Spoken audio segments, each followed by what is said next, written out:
na mtumishi wa Mungu, kuna pindi yangu aliweza kuingia mahali hapa, yale ambao alinemewa ilitimizwa kule Bungoma kwetu. Sikia Yesu takuwa kinasimu.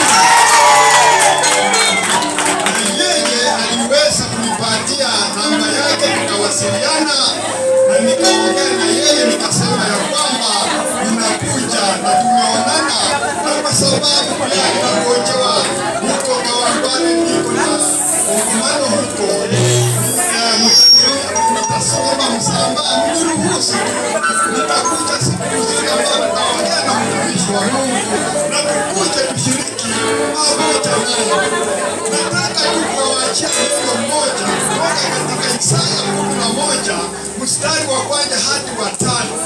Hapo inazungumzia chipukizi ambao litatoka katika viungo vya Yese, na hiyo viungo vitakapotoka kwa Yese, neno linasema mahali pale kwamba na litakuwa linazaa matunda, na hiyo matunda haitanyauka.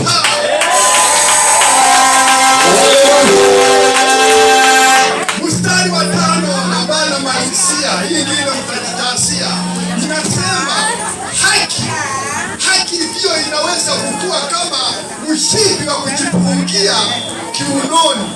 Mnavyojua mshipi ambao unaweza kujifungia kiunoni, hiyo ni kuonyesha kwamba Mkristo lazima awe na imani na ukweli ambao akiongea Mungu anaona kwamba wanangu anaongea ukweli. Acha Mungu awabariki. Acha Mungu awabariki. Asante kwa bariki. Aiwe mtumishi wa Mungu. Usiku na mchana.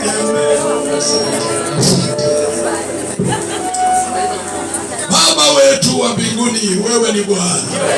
Jehova, umeniunganisha na mtumishi wako Yesu, askofu mkuu mkononi mwako. Kristo Baba, nikakutana na jamii yake na mama na mtoto. Siku ya leo nimekutana naye.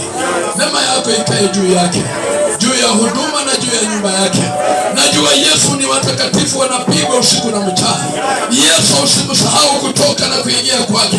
Hiyo vita na hiyo mizunguko yote ikapate kushindwa.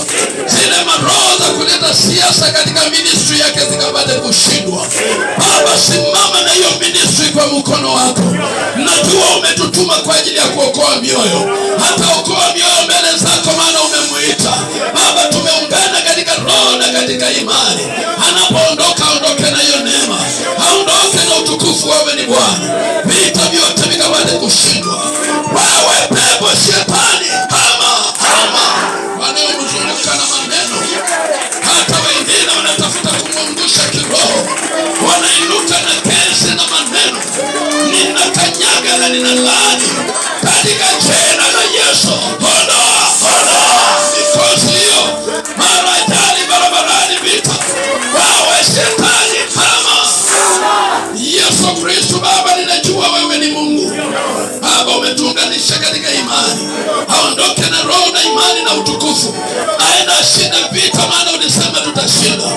Umtangulia mbele na Yesu akufuate nyuma, na shetani ashindwe.